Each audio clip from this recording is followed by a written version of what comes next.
Hello, nerds! Hello, nerds! Hello, nerds! Hello, nerds! Hello,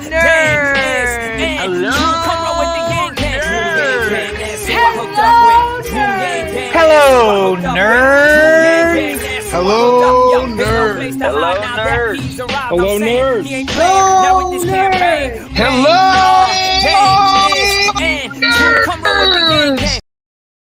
Hello, nerds! Nerds for humanity. Aren't you happy that I took this whole week off from work because I was thinking, man, I bet you it'll be a great time to talk about politics on the daily. So welcome back to the Nerds for Humanity news channel.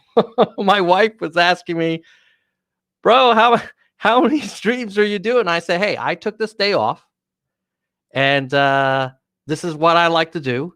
And there's a lot of news to cover. So let's just do this like Brutus, right?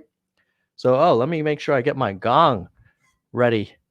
I got the data gong and I'm going to get my Swiss cowbell.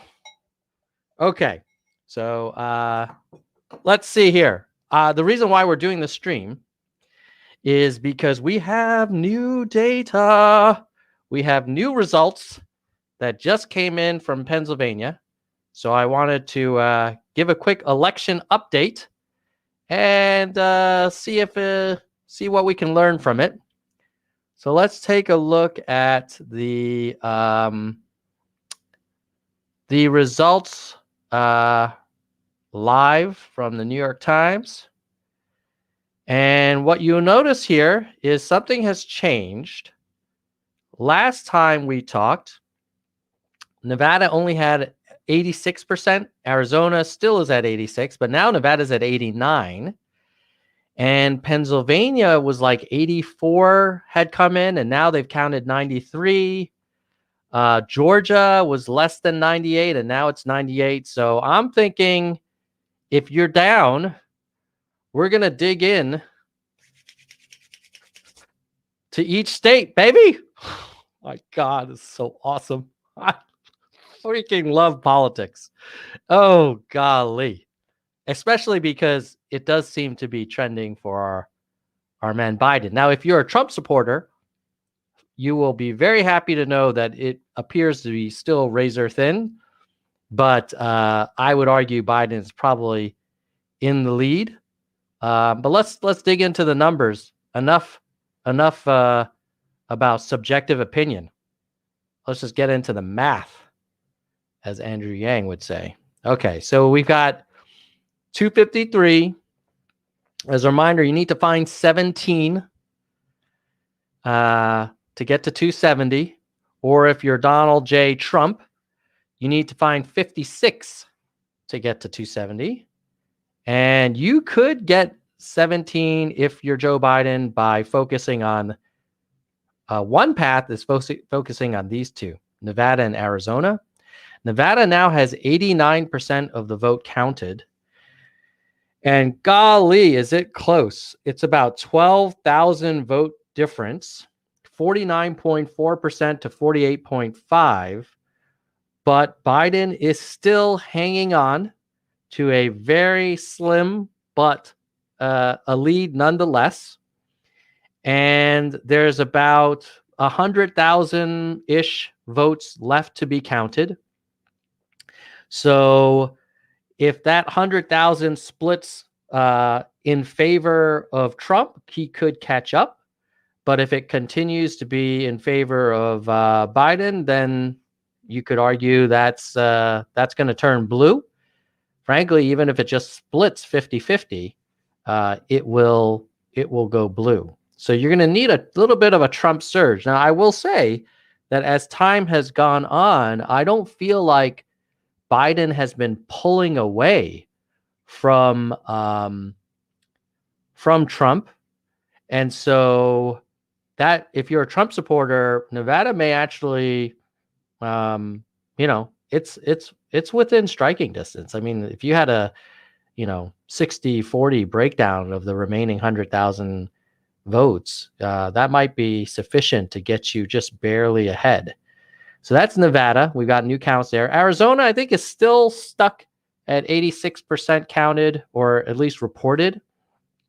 It looks like there'll be another update after 9 p.m. Eastern, which is about 2 hours from this live stream. So who knows? Maybe you'll get another Nerds for Humanity news alert after that comes out. We'll have to see if Mrs. Nerds will be okay, because that might be eating into the nerd family dinner time. But right now you've got Biden ahead by 65,000 votes. So a little bit more of a comfortable lead for Biden in Arizona than he has in Nevada.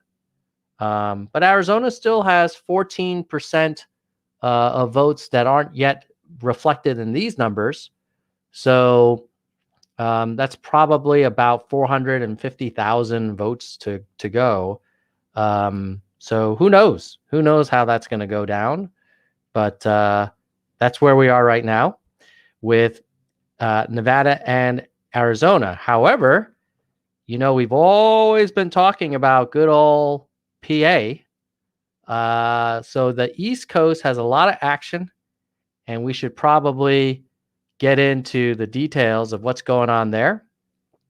So let's look at Pennsylvania, the big prize. Why is it the big prize? Because it's 20 electoral votes, which would be more than Biden needs. So he could lose Nevada and Arizona and just take Pennsylvania, and he's president. Frankly, if you're Joe Biden, you could lose Nevada, Arizona, Georgia, and North Carolina. You could give all of that to Trump, and you just take home Pennsylvania, the state you were born in, the state of cheesesteak with the whiz. Can he do it? Well, before there was only like 80-something percent, 84% reporting just a few hours ago. Now we bumped up to 93%. So what are the results in Pennsylvania so far? It is still a Donald Trump lead. He is up by, not a ton, but he's up by about 70,000 votes out of 6.5 million-ish. There's still about 500,000 to count. So this one is going to be, bouncing around the rim quite a bit before we know if it's going to be a Biden victory or if Trump can keep Biden out of Pennsylvania. So TLDR from the last time we talked is now we have 93% reported, and no, Biden has not caught up to Trump, but it seems like it's tightening. So we'll see. And then now Georgia was not at 98% when we last streamed, but now it is. And it has 16 electoral votes, so one less than Biden needs. So if he could pick up Georgia plus any other state, he wins. Can Biden pick up Georgia? Well, Biden is currently behind Trump in Georgia by only 8,500 votes. 8,500 votes is what separates Joe Biden from winning Georgia. That's 8,500 votes. Oh, I'm sorry, guys. Bad nerd. 9,500 votes, but close enough. So he's 9,500 votes away from taking Georgia from Trump. Now there are 2% votes left. So out of there's a total of about 3 million. So 10% would be 300,000, 1% would be 30,000. So about 60,000 votes left. Out of 60,000 votes to go, if you had it go 40-20 or for Biden, then he suddenly wins. But if it's like a 50-50, then Trump holds on to a very slim win in Georgia. So if you're a Trump supporter, you really are going to be watching all of these states very closely. But as we talked about this morning, Trump really needs to carry pretty much all of these three plus one of these two, and then he's got it. Now, North Carolina is at 95% reported. North Carolina, you have Trump still in the lead, in this case by close to 80,000 votes. You know, there's 5% left out of 5 million, 10% would be 500,000. So there's about 250,000 votes still out there. Could, out of those 250,000, could you get enough to cross over to Biden to make up for this this current gap? Yeah, you could. It's still close enough that you don't have to, like, out of the 250,000, if you said, I don't know, like 125,000 would be half. But if you said 150,000 went to Biden and 100,000 went to Trump, that would be a 50,000 vote difference, and that would not be enough to overcome this current 80,000 gap. So you really need more like a 200,000 to 50,000 difference. That's a pretty big kind of leap of faith for Biden to win North Carolina. So if you run that back of the envelope math, it would seem like North Carolina, if I had to bet, will likely stay with Trump. So that's good for the Trump supporters. And with Georgia, that one is so close. It is not hard to imagine maybe Biden pulling that one out. And Pennsylvania, certainly you've got 6 million, probably about 400,000 votes to go, and you only have an 80,000 vote difference. That one is probably, of the East Coast states, I would say I'm not going to count on North Carolina going blue. For Georgia, maybe, but there's only 2% votes left. I don't know. Pennsylvania is probably our best bet if you're a Biden supporter. But if you're a Biden supporter, you don't need any of these three Eastern states if you can pick up these two where you are technically in the lead. So that's why it's good to be Biden, because he could win a variety of ways. He can pick up these two and he's done. He could pick up one of the two and one of these three, and he's likely going to be done.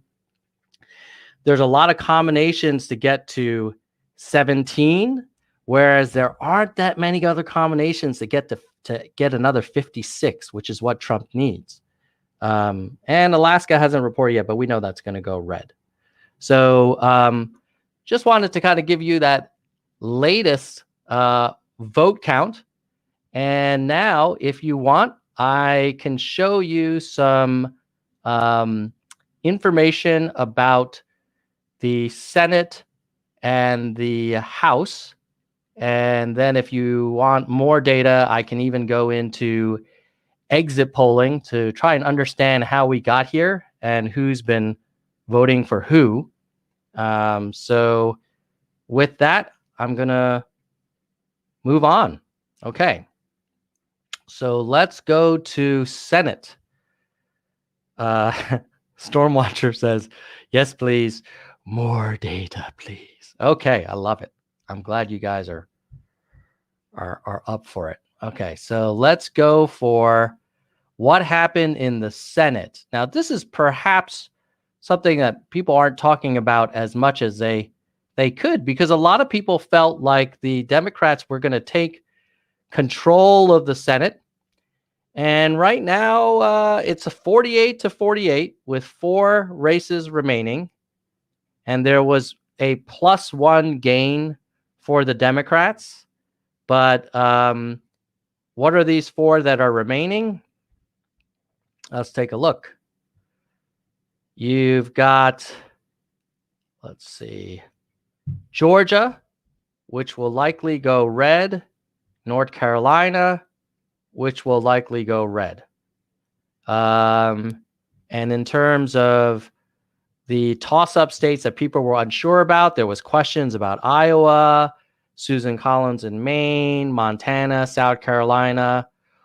All of those blue wave states did not happen. Did not happen. So you got to give credit to the Republican Party for really holding off what could have been a very difficult day for them in the Senate. And while they may not win the White House, they absolutely defended the Senate pretty well. And we'll see. We'll see what happens with some of these, the North Carolina and Georgia races. But, you know, it's just it's already with a Republican lead. So it's and same with Alaska. So this is if you are a Democrat and you were hoping for some kind of mandate from the people to do big moves like Green New Deal or single payer, I don't think that's the message from the voters. I think the message from the voters is not really in love with either party, maybe. So that's the story with the Senate. And now we'll take a look, if you want, at the House. Okay, hold on.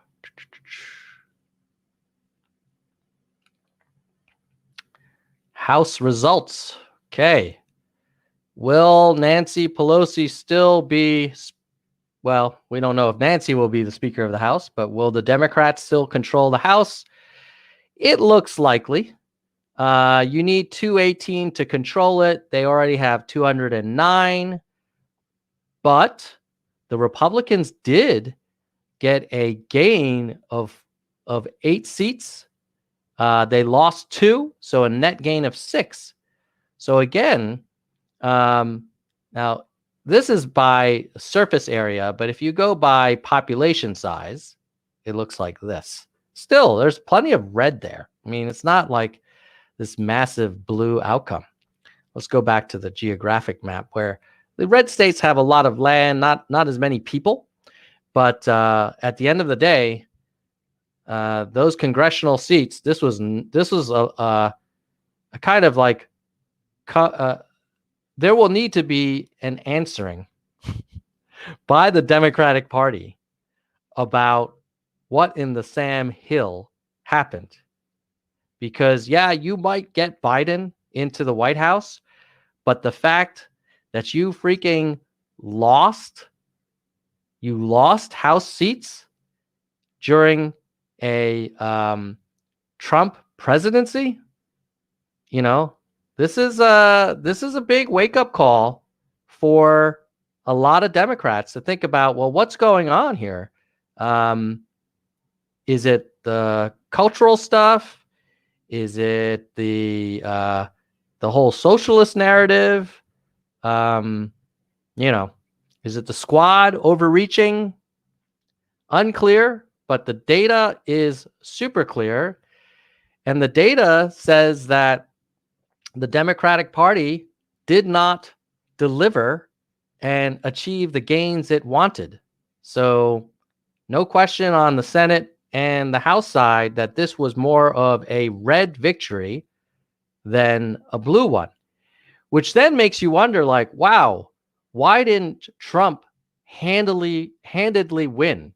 If the Republicans picked up seats in the House and they retained control of the Senate, why did President Trump struggle so much?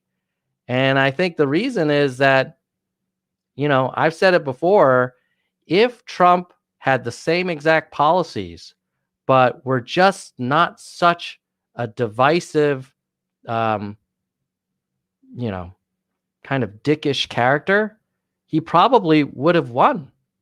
There's probably, I mean, think about it. He's potentially going to lose Nevada by only 12,000 votes. Do you think there are some voters who listen to Donald Trump yelling at the top of his lungs on Twitter in all caps about, the suburbs are going to go down the drain and, Hunter Biden's laptop and Sleepy Joe and all the stuff that his base loves? But there's a lot of moderates out there. There's a lot of independents that find that really off-putting for a president. So, yeah, basically, it's interesting when you look at this electoral map and you see a potential win for Biden, but a loss for the Democrats in the House and the Senate. It really shines a light on basically Donald Trump underperforming his party. There might be more of an appetite for the Republican Party and more of a distaste for the Democratic Party than there is a major kind of groundswell of love for Donald Trump. Now, speaking of Donald Trump, let's take a look at what both Trump and Biden have been communicating to their followers. So let me pull up Joe Biden's. We always do Joe Biden first because, frankly, Trump is way more interesting on Twitter. And so I'm going to save him for right after Biden. Let's do Biden first. What is Joe saying? So Joe is saying, keep the faith. The people will not be silenced, bullied, or surrender. Every vote must be counted. I spent the afternoon briefings on the ongoing COVID-19 crisis and the state of the economy. Tune in as I provide an update on these briefings and efforts to count every vote. Okay, that's pretty cool. You have Twitter asking me to follow Bloomberg and Obama. Then you have Biden saying, I asked people to stay calm. The process is working. The count is being completed. Democracy is sometimes messy, requires patience. So he's generally saying, hey, sit tight. Let's count every vote. And by the way, I'm looking into the COVID plan. I'm looking into the economic recovery. Like I'm already, you get the feeling like he's starting to try and kind of act presidential, which is probably a good thing. And maybe we'll just watch a minute or two of him speaking, and then we'll move on to the Trump communications. So let's see what he's saying. Sacred. It's how people of this nation express their will. And it is the will of the voters, no one, not anything else, that chooses the President of the United States of America. So each ballot must be counted. And that's what we're going to see going through now. And that's how it should be. Democracy is sometimes messy. It sometimes requires a little patience as well. All right. So that's basically the talking points that I think he already has on his Twitter feed, but just verbalized in front of some flags and a podium. So it's very presidential. Now let's go look at Donald Trump's Twitter feed. And what is he telling his followers? Donald J. Trump. Okay, here we go. So there's Donald to his 88.3 million followers. Well, he's going to have a news conference in about 20 minutes, so that'll be interesting. That would take too long to sit through his news conference, but maybe later tonight we'll do another update. Then 6 hours ago, he said something that Twitter's blocking, but I can, stop the fraud. Okay. So he's saying that there's a fraud going on. And then he's saying all of the recent Biden claim states will be legally challenged by us for voter fraud and state election fraud. Plenty of proof. Just check out the media. We will win America first. I thought he doesn't like the media, but he's saying to check out the media. I would argue you should just present your case and show the evidence for the fraud. And I think if there really is evidence for it, and it's not just sort of anecdotal, I heard people, there was a dumpster in Texas, and I heard there's a waste paper basket in Florida that had my name on it, but you actually had proof. Like, here are the ballots that were counted, and we can demonstrate that they were fabricated. Or here are the actual thousands and thousands of ballots for Trump that were hidden or discarded or whatever. You'd want to see that. But let's see what else is he saying here. This one, okay, that's what he just said.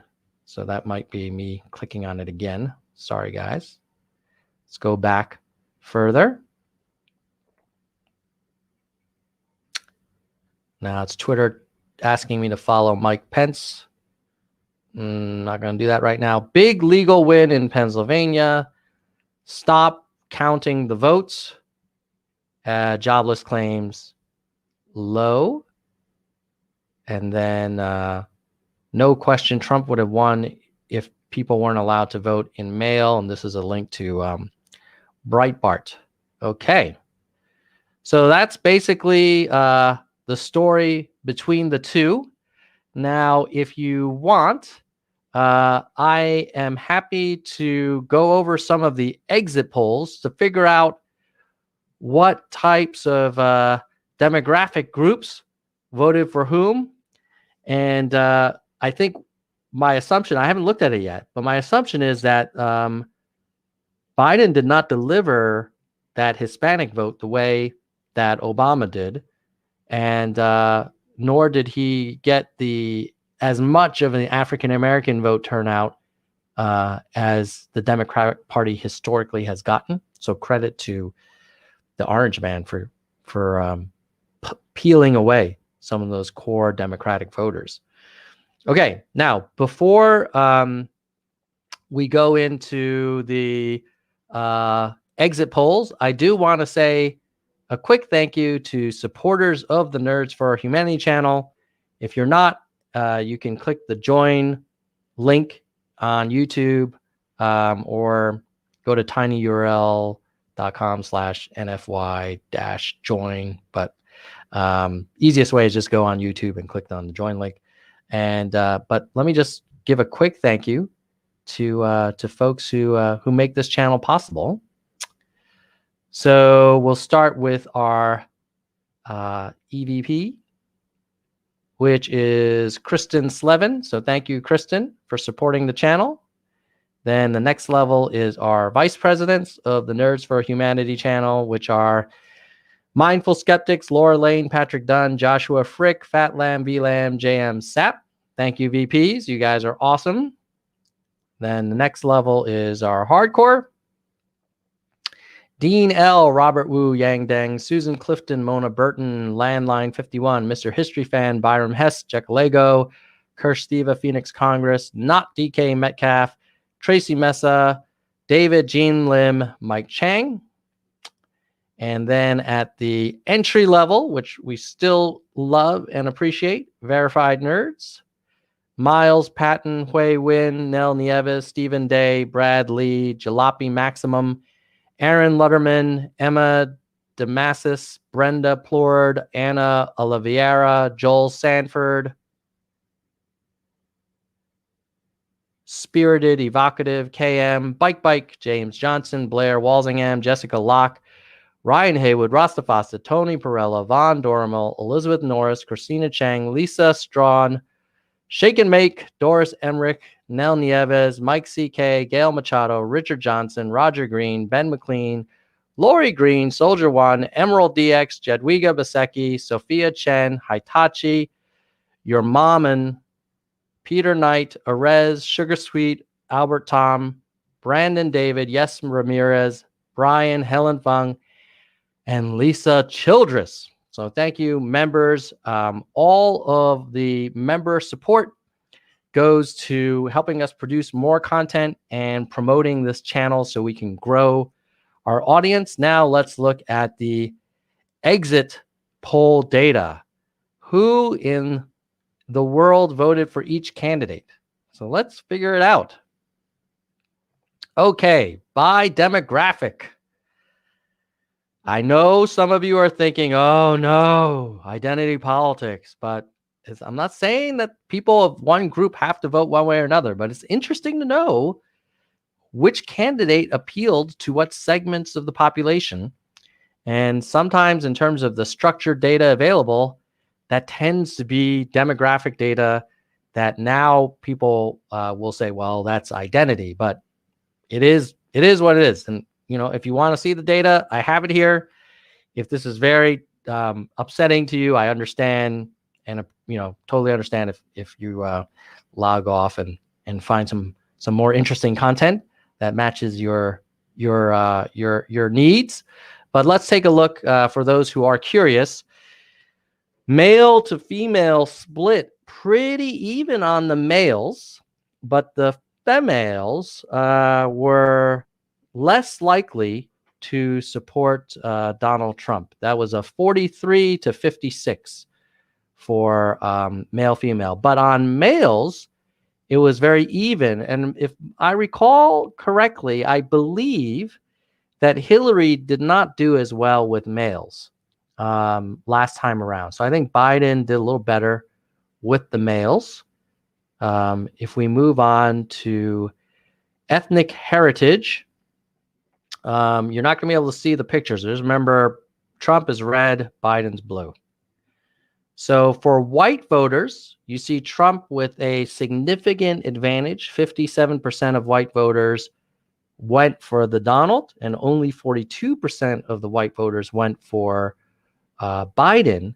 However, I will say that this was higher than Hillary did for white voters. So at the end of the day, if Biden wins, it might have been because of the white voters. Let me see if I can find the 2016 presidential election exit polls so we can compare, because otherwise, you know, it's fine to look at these numbers on their own, but it's more interesting when you can compare it to the last time around. And yes, I found the data.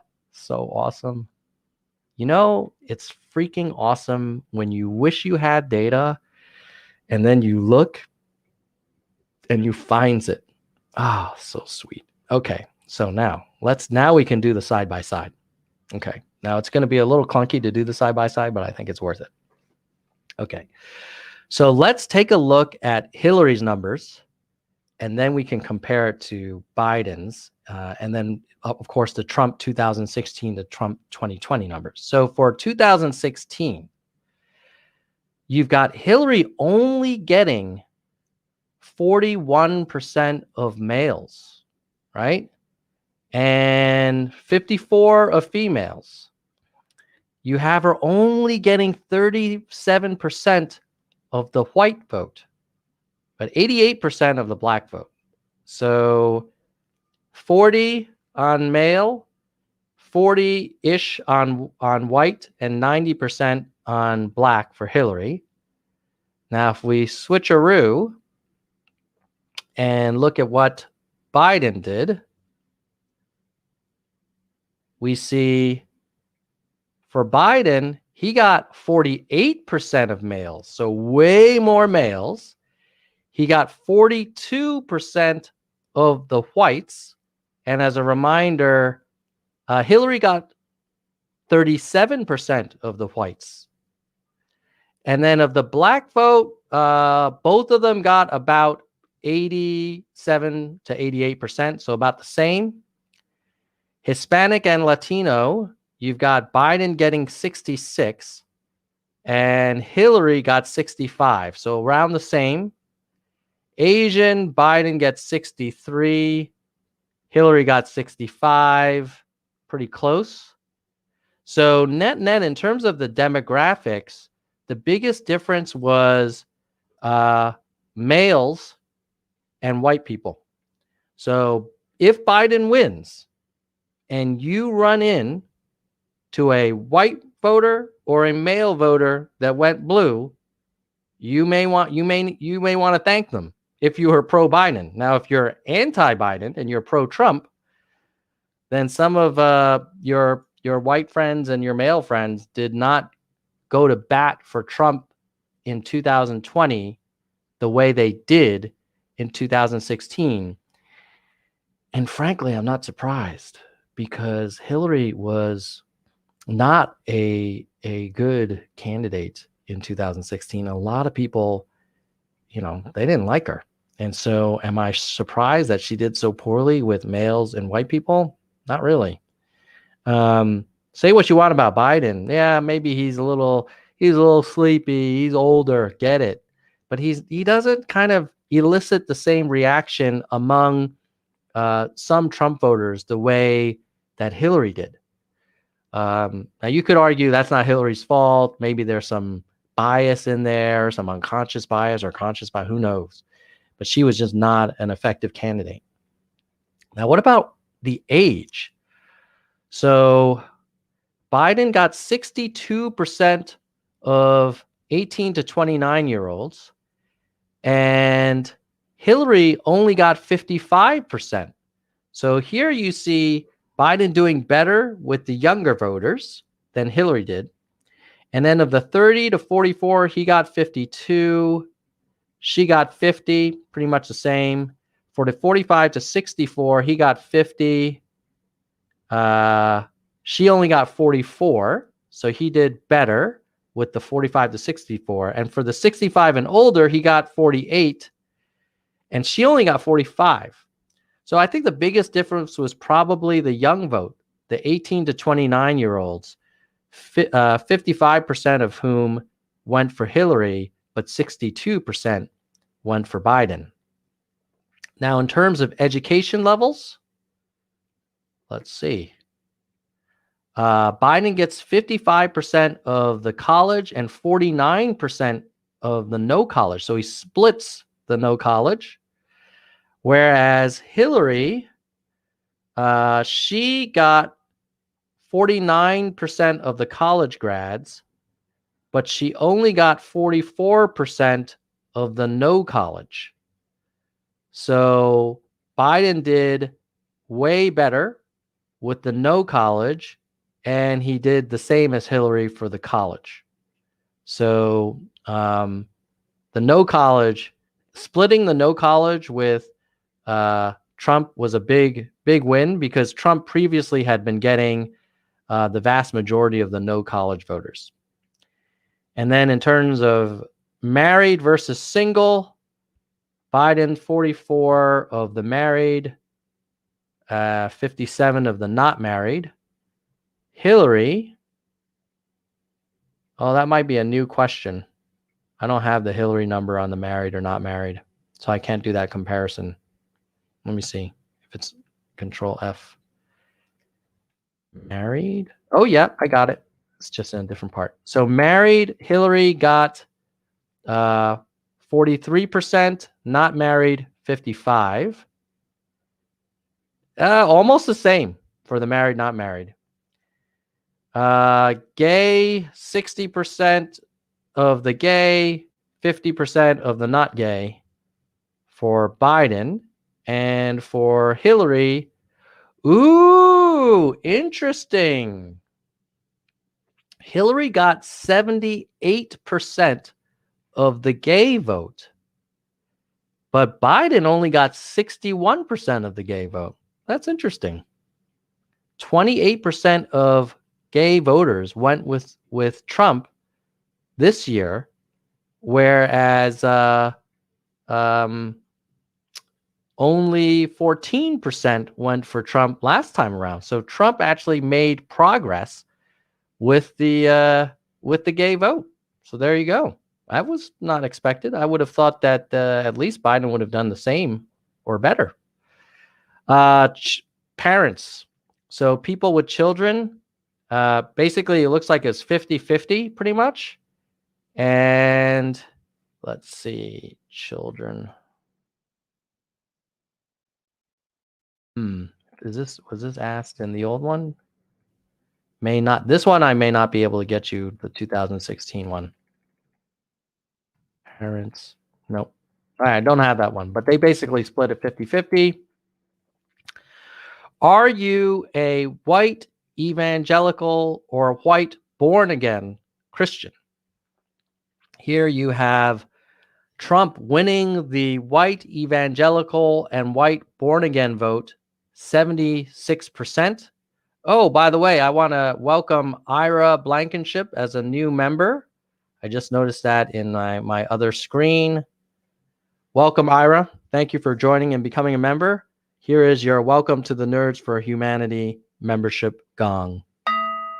Oh, that was a weak gong. Here we go. Ooh.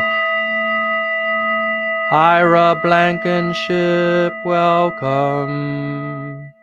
Okay. So let's get back to the data on the white evangelical for Hillary. See if I have that. Yes. Okay, Hillary got 16% of the white evangelical, and Biden got 23%. So Biden did better, 50% better than Hillary in terms of winning white evangelicals. So there you go. Engaging Life's Moments is saying that I missed the Trump press conference. Okay, maybe after I do the exit polls, we can watch at least an excerpt of the Trump press conference together, if it's available. So let's keep going with the data though, because we're on a roll. Okay, in terms of what's the next one? Ooh, rich, poor, working class, middle class. So if you were under 50K a year, you went 57% for Joe Biden. And let's see if I can find that for Hillary. One second, that must be here. There we go. For Hillary, if you were under 50,000, about 50% went for her, whereas 57% went for Biden. So Biden did better with the under 50,000 a year earners. With the 50 to 100K, he got 56%, and Hillary got 46%. So for that kind of middle class group, Biden did better. Now, what about for the 100K or more? Biden lost to Trump. So people making over 100,000, 54% went with the Donald. And in 2016, over 100K, about 50% went for the Donald. So the Donald actually did better this time around with people who are making more than 100K than last election. So kudos to Donald for making inroads with the 100K or more voters. Compared to 4 years ago, are you better off today than 4 years ago, basically? If people thought they were better off, 72% voted for Trump. Interestingly enough, 1 out of 4 who are better off still voted for Biden. And then strong majority who thought they were worse off, basically a flip, went for Biden. But 1 out of 4 who were worse off still wanted to have more Trump, more please, even if they were worse off. And in fairness, they probably would say, well, I'm worse off because it was the Chinese Communist Party that sent the virus over, and there's nothing the president could have done, and he's done such a great job blocking the flights and getting Regeneron. And then in terms of people who are about the same, it was a 2-to-1 ratio in favor of Biden. Now, how did Hillary do with that same kind of breakdown? Let's see if they asked that question. Control, let me look for it. Okay. For people who were better off today, they voted 72% for Hillary. So that, which kind of makes sense since she was following on from the Obama administration. So similar, better. Hillary got 72% of the betters, and people who were doing worse off, she got only 19%. Whereas here, Biden did way better. He got 74%. I don't think the comparison makes as much sense on the better off numbers because you're coming off of an Obama administration versus coming off of a first Trump term. But the TLDR on the better off thing is that most people who felt they were better off went with Trump. Unfortunately for Trump, 58% feel that they are either worse off or about the same, and they tended to want change. They did not want more Trump. Let's see. These are all other questions. Military voters. Military voters, 52 to 45 for Trump. And when Hillary was running, see if I can find, Hillary only got 34% of military voters. So Biden did way better because previously Trump was able to get 60% of the military vote. And this time he got 52. And then for first-time voters, it was basically a 2-to-1 ratio for Biden. And last time, maybe we didn't ask this last time around. No, I don't have that one for last time around. But yeah, for first-time voters, heavily in favor of Trump. For repeat voters, right down the middle, 50-50. In terms of liberal versus conservative, liberals went way in favor of Biden. Almost similar results for conservatives going way in favor of Trump. But here's an interesting one for moderates. Moderates went for Biden 2-to-1, which kind of makes sense since Biden is pretty much 47 years of moderate voting. No matter how you vote today, do you usually think of yourself as, okay, Democrats went way for, oh my God, self-described Democrats went way for Biden. Self-described Republicans went way for Trump. And independents, though, did go more for Biden than Trump. And then if you look at geography, basically Biden wins the East and the West, but Trump has a slight edge in the Midwest and the South. I would have thought Trump would have done better in the South. Let's see how he did last time around in the South. If I have that. Oh, no. That's the deal. Sometimes these exit polls, they don't ask the same question. So fortunately, I can't give you a comparison, but I would imagine he probably did better in the South last time around. Oh, suburbs versus urban versus rural. So if you're in a city, 60-40 for Biden. If you're in a suburb, slight advantage for Biden. And if you're rural, much bigger advantage for Trump. White, 57%. We talked about white versus non-white. And we already went through all the demographics. So I think those are, yeah, man, those are the exit polls. Here's what people cared about. If you voted for Biden, racial inequality was one of your top 5 issues. Coronavirus was one of your top 5, and healthcare was one of your top 5. Now, if you voted for Trump, you tended to care more about economy and law and order. Didn't really care much about racial inequality. Didn't really care much about coronavirus. And only 1 in 3 of Trump voters care much about healthcare policy in terms of their top issues. Which one of these candidate qualities mattered most? Hold on one second. Looks like unifying the country. If you want someone to unify the country, you voted for Biden. If you wanted strength, you voted for Trump. If you wanted cares about people like me, it was a coin flip. If you wanted good judgment, you were voting more for Biden.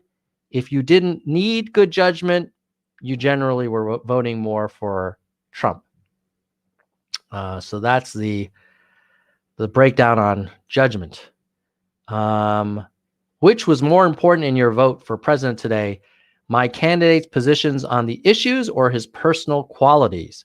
Most people, 73%, cared about positions on issues, not the person. And when they voted on issues, it was 50-50. 1 in 4 did care about personal qualities. And if they did care about personal qualities, they tended to go 2-1 in favor of Biden. And then when they were asked about who would better handle the coronavirus pandemic, Joe Biden voters thought that he would, but you know what? Trump voters thought that he would. So that really is kind of not too illuminating of a question for us. Who would better handle the economy? Yeah, basically, this is saying like whoever they voted for, they thought would be better for the economy and better for the virus. And then when asked which is more important, containing the virus, even if it hurts the economy, or rebuilding the economy, even if it hurts containment of the virus, if you wanted to contain the virus at the expense of the economy, you generally were going to vote for Biden. And that was half of the voters. And a little bit less than half said, no, rebuild the economy now. It doesn't matter if it hurts our efforts to contain the virus. They voted for Trump. Do you think Trump has a temperament to serve? If you said yes, you voted for him. And if you said no, you did not. Same thing for Biden on his temperament. Does Donald Trump have the health needed to serve? If you said no, you basically didn't vote for him. Same thing for Biden. That was kind of a useless question. Was your vote for president mainly for your candidate or against his opponent? That's an interesting one.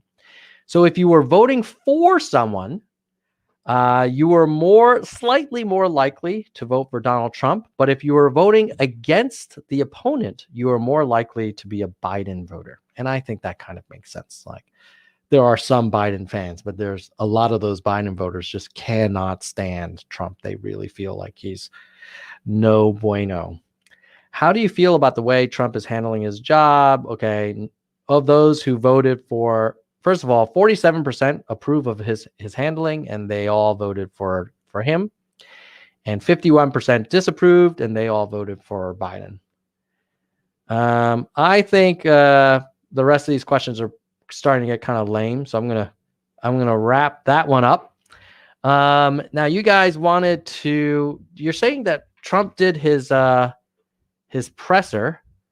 So let's see if I can pull up the video, because I actually haven't seen it. So I'm happy to react and comment and watch with you guys. Trump press conference today.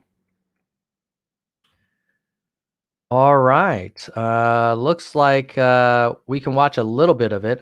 It looks like it might be a little bit on the long side, but you know, what the heck? Let's give it a shot. So let me share and see what he said. Share. Okay. You count the illegal votes, they can try to steal the election from us. If you count the votes that came in late, we're looking at them very strongly, but a lot of votes came in late. I've already decisively won many critical states, including massive victories in Florida, Iowa, Indiana, Ohio. To name just a few, we won. Well, hold on a second. Now, he said did he say that he had a massive victory in Florida? Let's look at the data and just sort of line up what he's saying. So let me share the latest counts from Florida. And maybe he's right. Maybe I missed it. Maybe he did have a massive victory in Florida. So let's see. In Florida, according to the Florida Secretary of State, he won with 51% versus 48%. So he won out of about 10,800,000 votes. He won 400,000 more than Biden, 5.6 million to 5.3 million, if you round. 5.6 to 5.3. We'll suspend disbelief and say that was a massive victory. But I don't know. That doesn't feel massive for Florida, but let's keep going with this thing. Oh, let me make sure I shared with audio.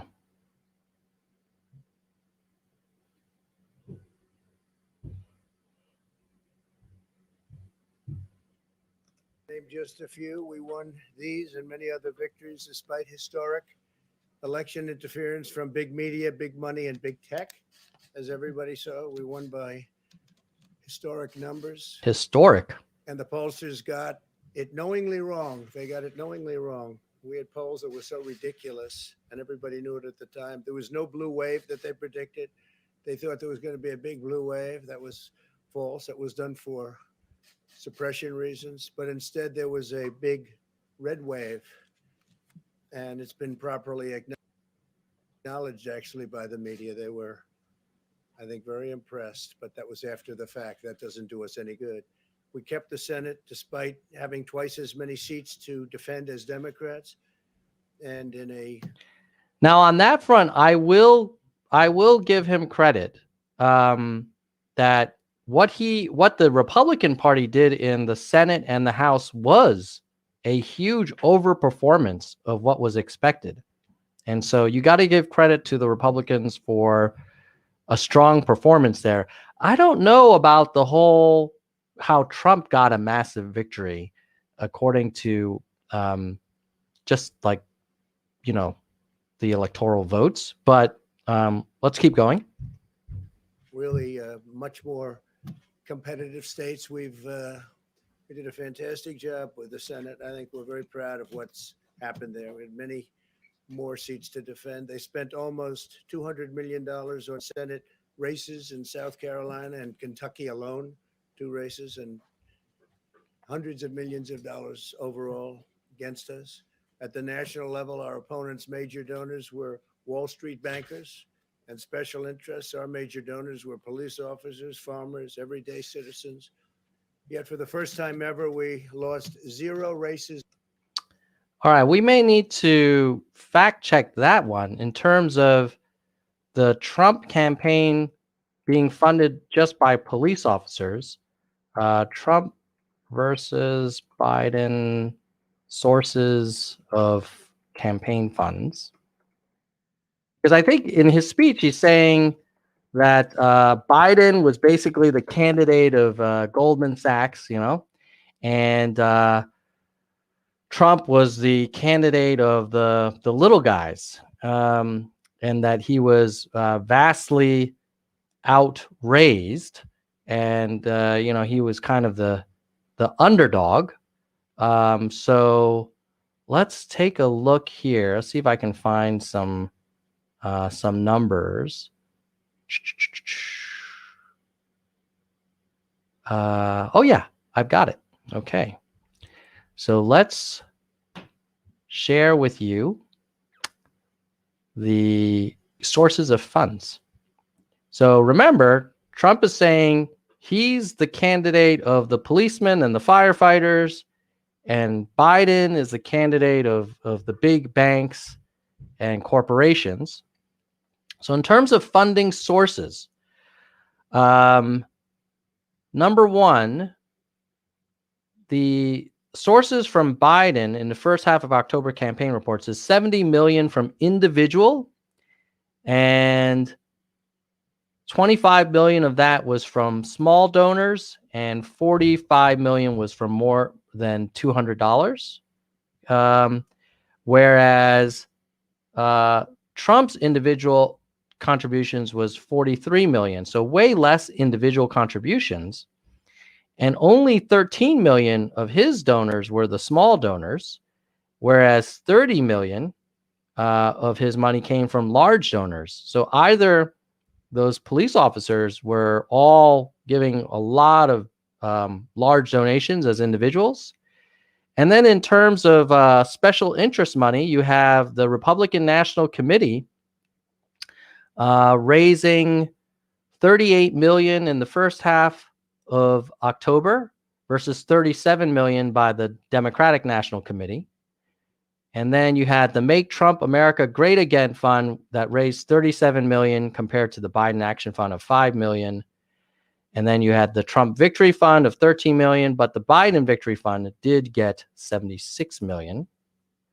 And this shows you how much each campaign raised.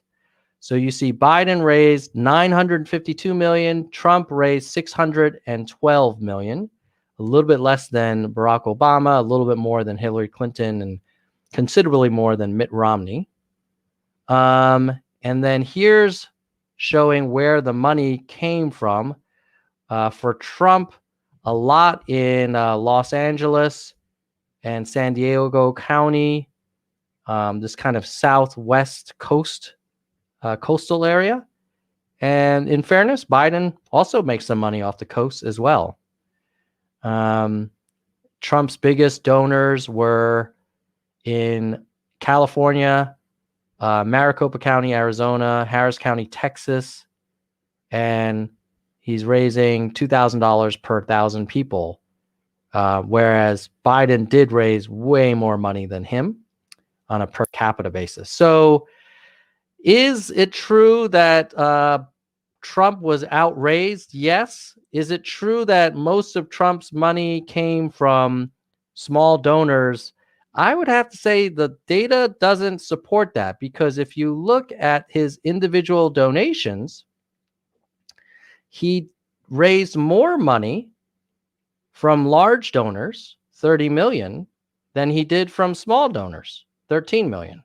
But let's keep going and see if he has anything more to say in his press conference, which I'm guessing the answer is yes. So let's share audio and keep going. Is in the House. I was talking to Kevin McCarthy today. He said he couldn't believe it. 0 races, very unusual thing, 0. And actually won many new seats with, I think, many more on the way. This was also the year of the Republican woman. More Republican women were elected to Congress than ever before. That's a great achievement. I won the largest share of non-white voters of any Republican in 60 years, including historic numbers of Latino, African American.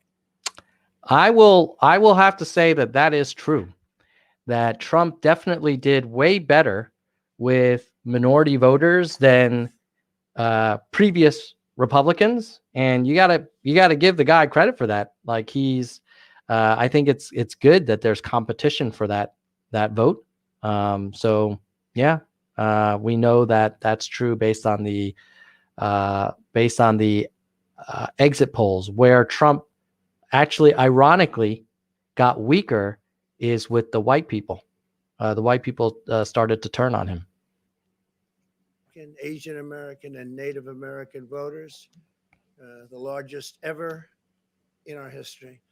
We grew our party by 4 million voters, the greatest turnout in Republican Party history. All right, let's skip and see if he takes any questions, because it looks like he's reading off of prepared kind of bragging points, and that's fine, but that's not as interesting as taking questions. An important election, or any election for that. It ruled. He's still reading. Votes have been changing. It's gotten worse. So they Is he going to take questions? Election that are horror stories, absolute horror stories, and we can't let that happen to the United States of America. It's not a question of who wins, Republican, Democrat, Joe, myself. We can't let that happen to our country.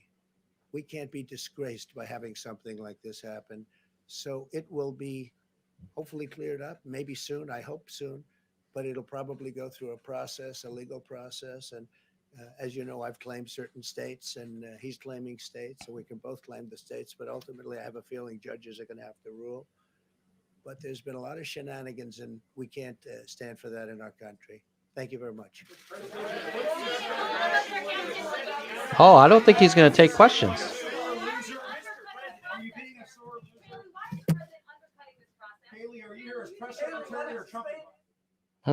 Okay. So, what do we learn from that?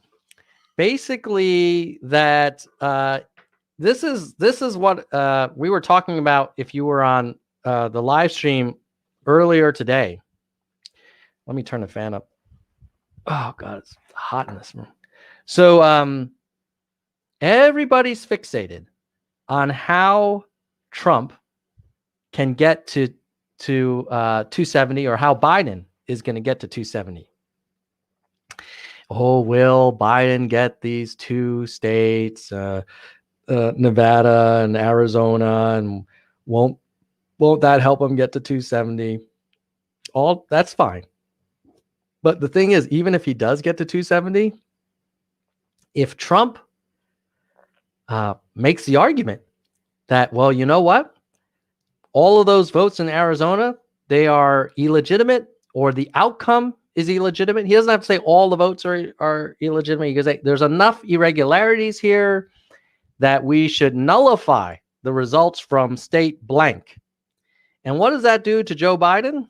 That basically drops him from 270 to less than 270. And there are some scenarios where Trump actually has more electoral votes. Let's take a look at that together. And I just noticed there's some new vote counts that just came in. So I want to, since we're here, go into those. Let's see. So when we started this stream, let me refresh. I thought it had updated.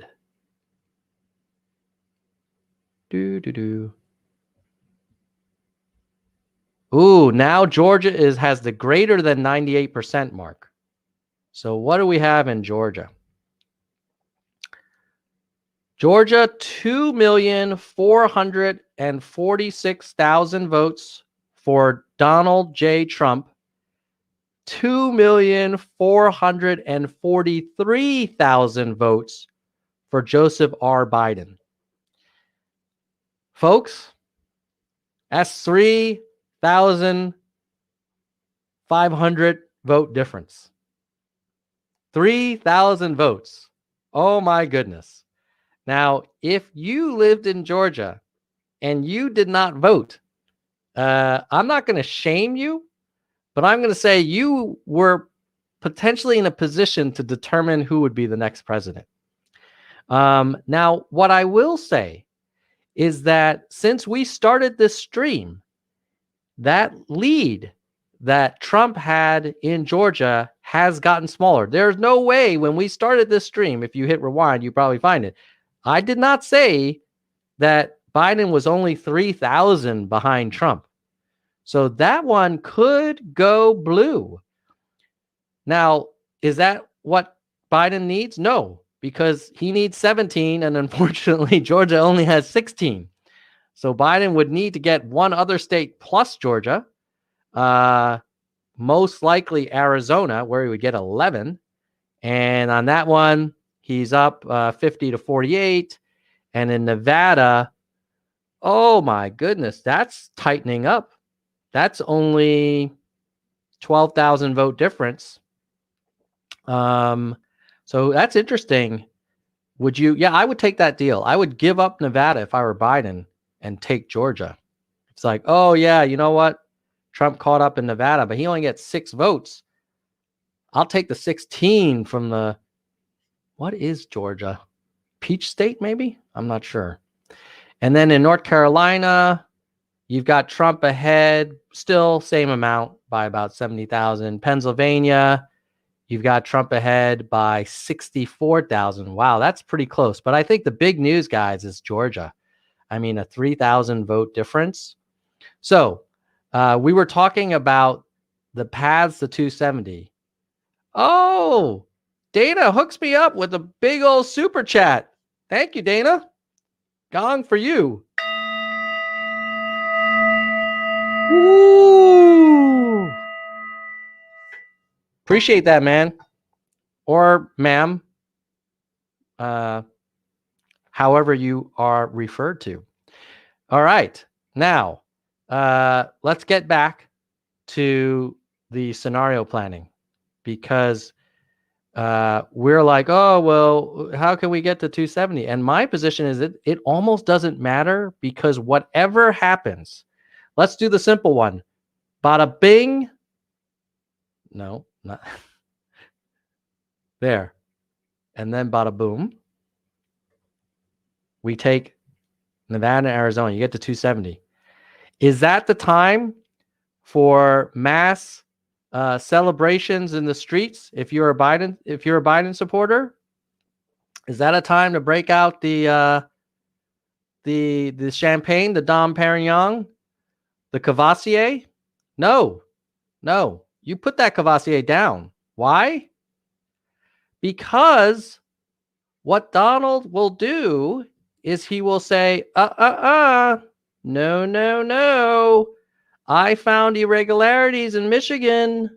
So those 16 electoral votes that you needed to get to your 270, and now you're at 254. If he tries to say, hey, I found a dumpster in Detroit, it was full of Trump votes, and then they burned it, and then Hunter Biden was running around in a cape, whatever, and then the child molesters from QAnon were coming, whatever. He throws out Michigan. It gets worse.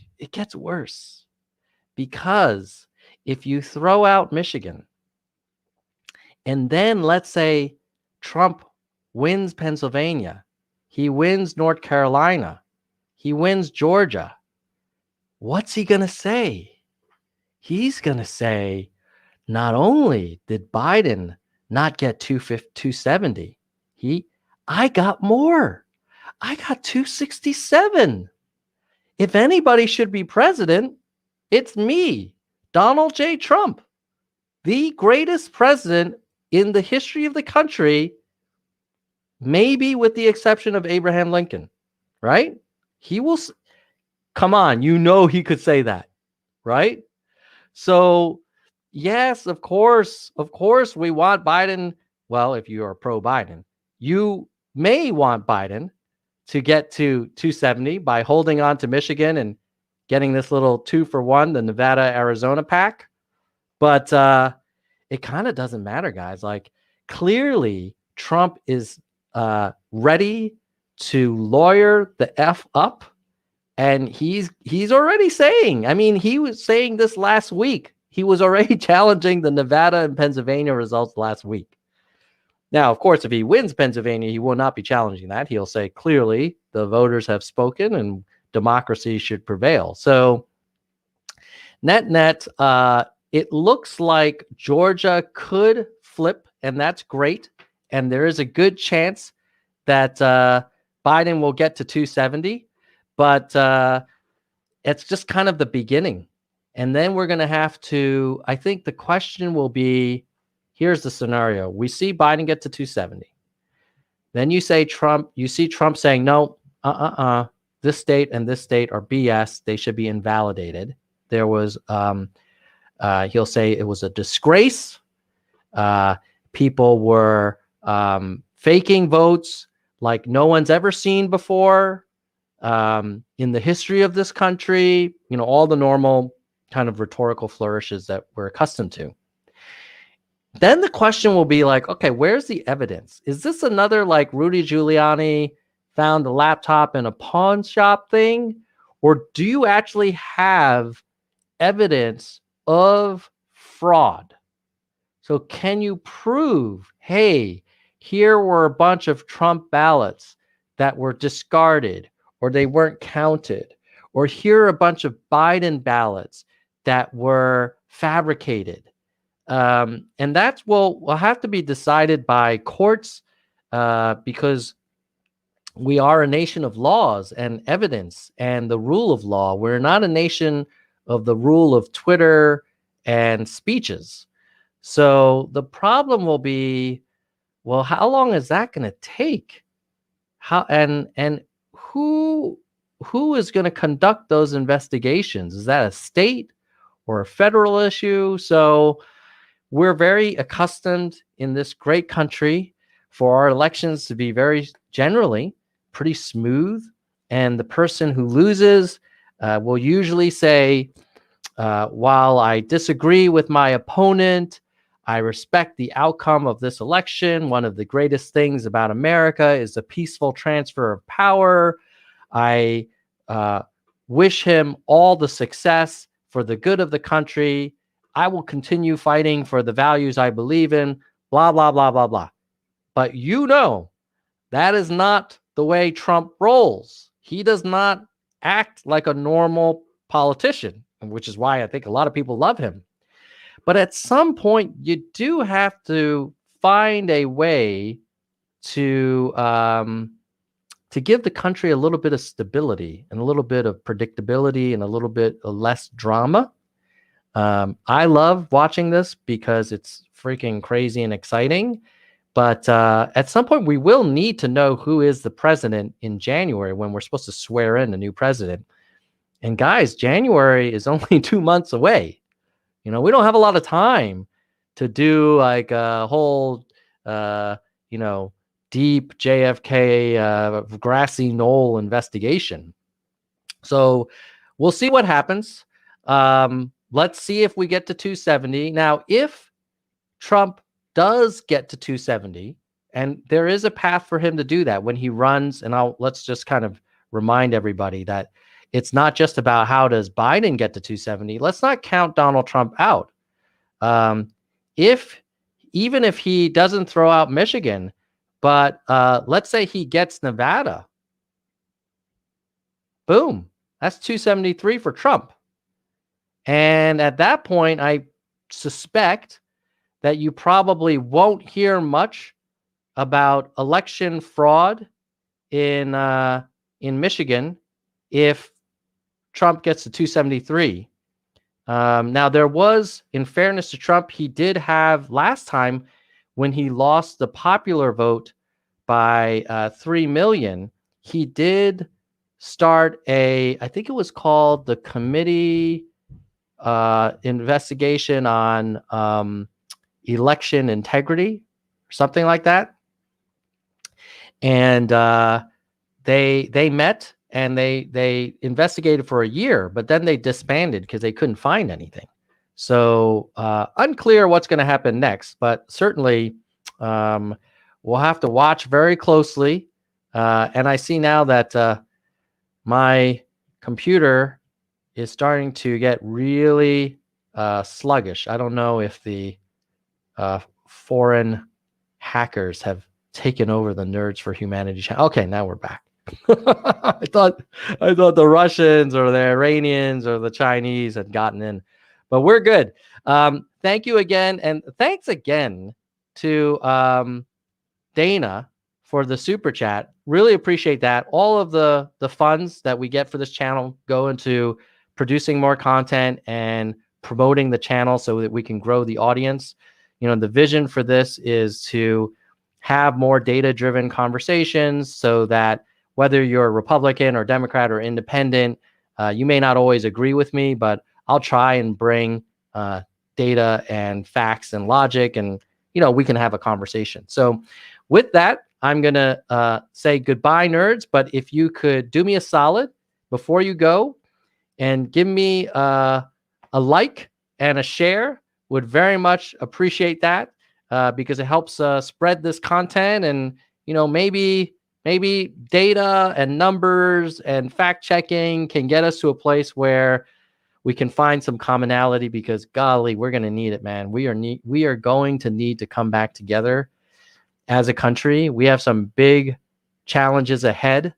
Let me give you an example. I know I said I was signing off, but I got to show you something that, I know it's really exciting to talk about these electoral votes. But I want to keep it real with the Nerd Nation here. I want to be real with you, okay? I'm going to show you a number that is not great, but is real, which is the number of people in America who died from COVID on November 4th. 1,616 Americans died. That's half of a 9/11 on one day. That's not cases, guys. That's deaths. Now, if you want to look at cases, I mean, that's even worse. Over 100,000 cases on November 4th. So this is a serious problem. And as much as we want to talk about this election, remember, there are now 235,000 people who've died from COVID. And we should hold, whether it's President Biden or President Trump, accountable.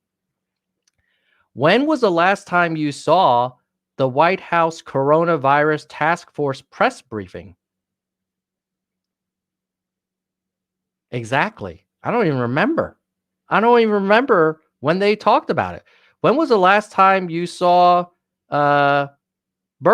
Remember Dr. Birx or Dr. Redfield or Dr. Fauci? Where did they all go? They're gone. You don't see them anymore.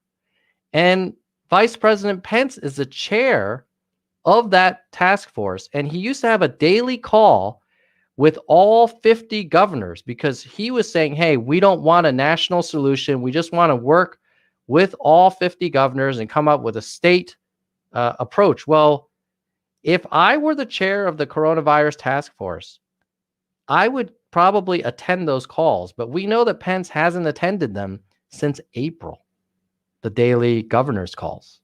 So, guys, this is a real thing, man. It's not freaking a hoax. A lot of people watching probably have friends or family who have at least contracted it. And from what I understand, if you get it, it's no walk in the park.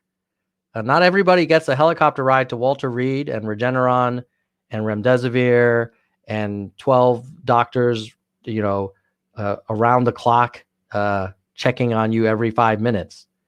A lot of people are really struggling already, and they may not have health insurance, or their health insurance sucks. And we cannot sustain 1,000 people dying every day. Not 1,000 people total, 1,000 people each and every day, 1,000 new people dying. And then when Trump, I know there's a lot of Trump watchers here, and so I know this is going to come across like very anti your candidate.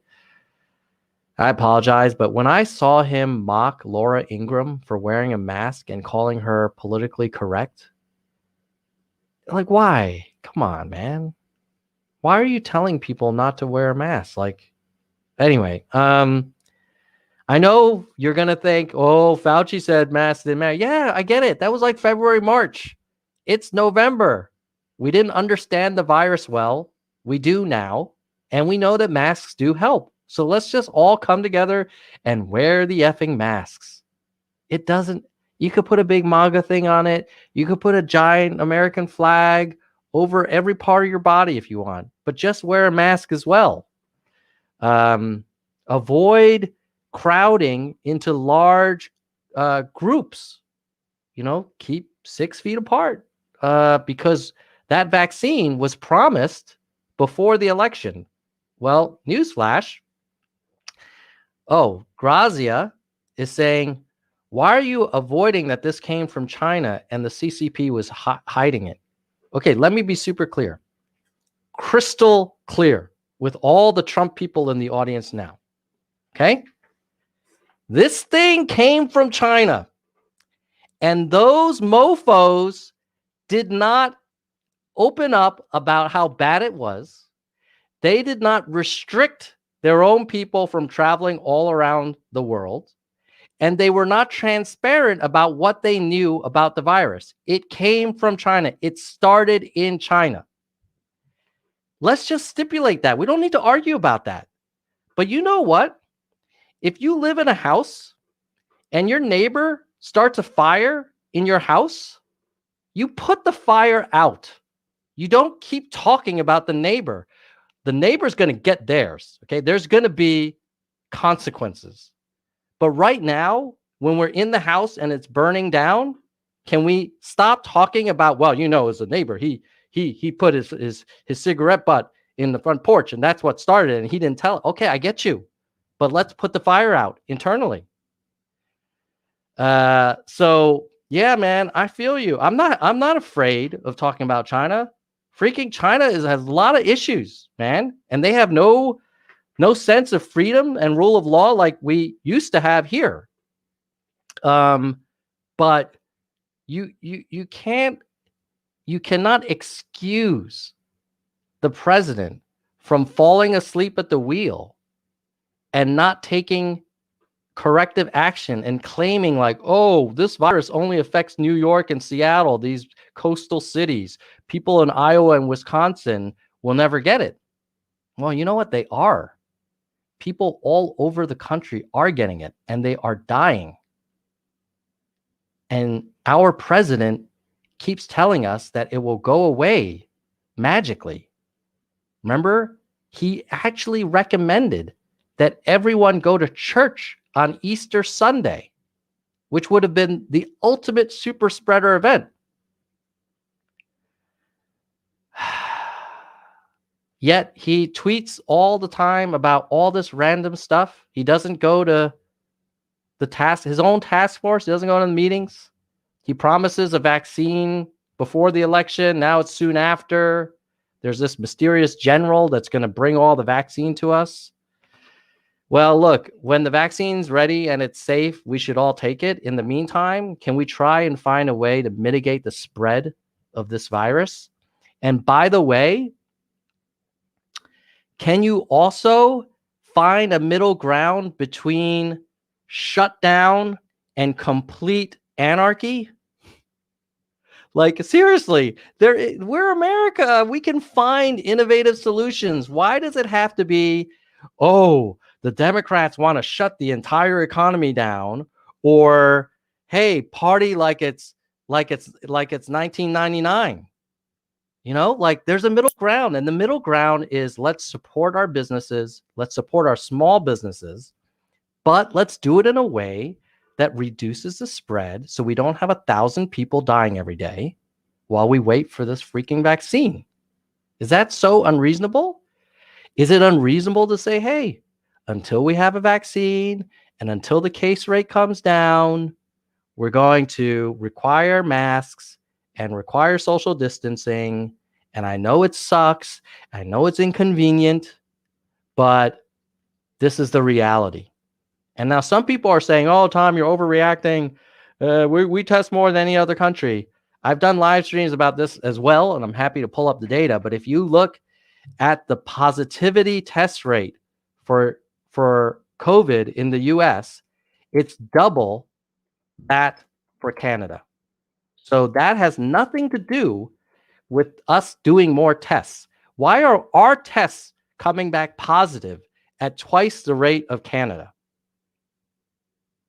Is it because Canada has more warm weather that burns off the virus magically? No, it's Canada has implemented more uniform policies, and a COVID mitigation plan is only as strong as the weakest state that implements it.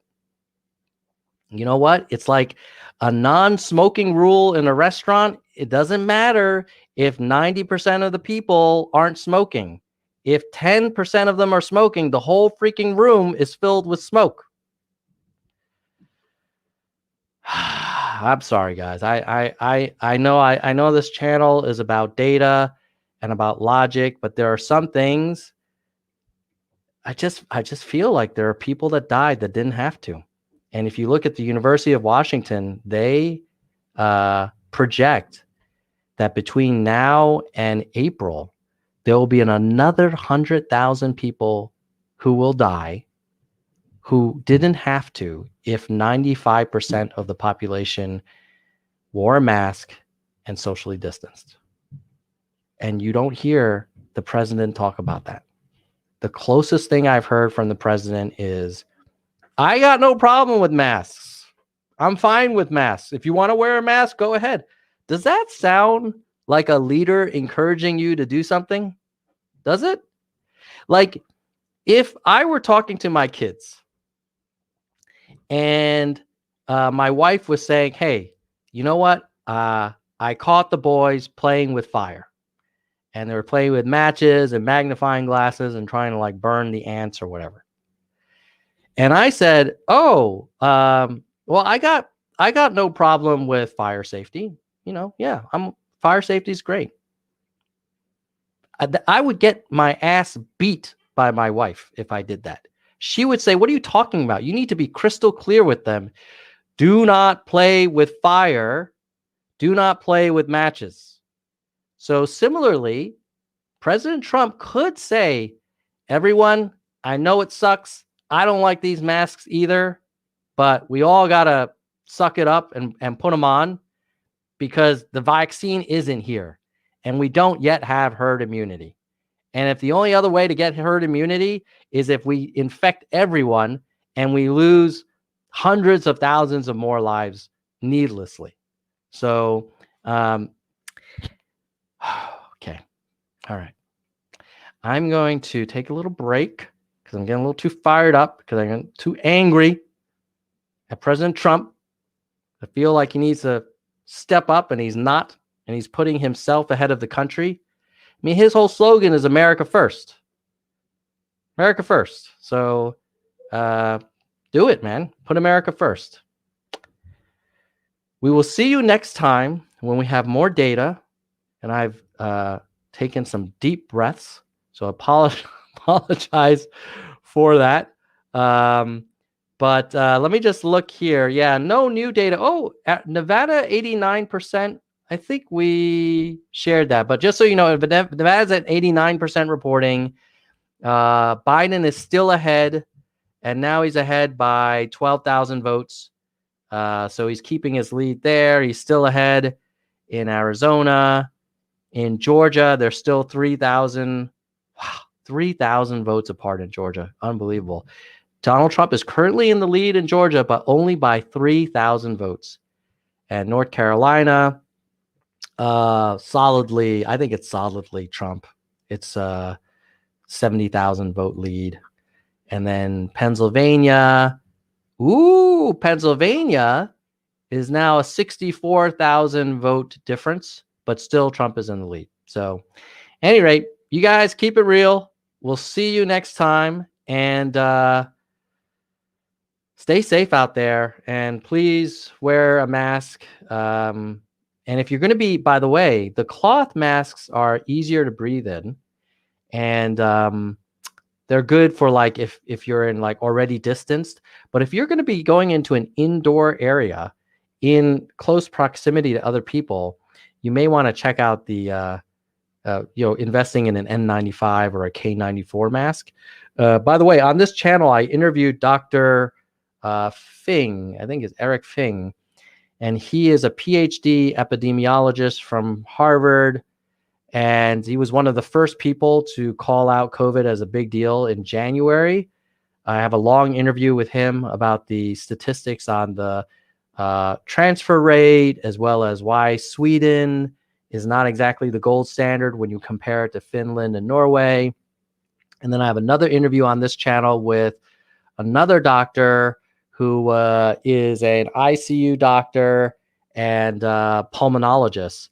And she talks about even if you survive COVID, there's these long-term potential risks like having a COVID lung, which basically means like you could have lifetime issues around breathing, ability to walk quickly. And then during treatment, there's been sometimes there's a need for amputations due to blood clotting issues. So check that all out. It's on the Nerds for Humanity channel. You can search on YouTube for it. Just search Nerds for Humanity COVID, and you can see Dr. Fing and Dr. Suker's interviews. And they're both Suker's from Johns Hopkins, Fing's from Harvard. You know, they study this stuff for their whole life.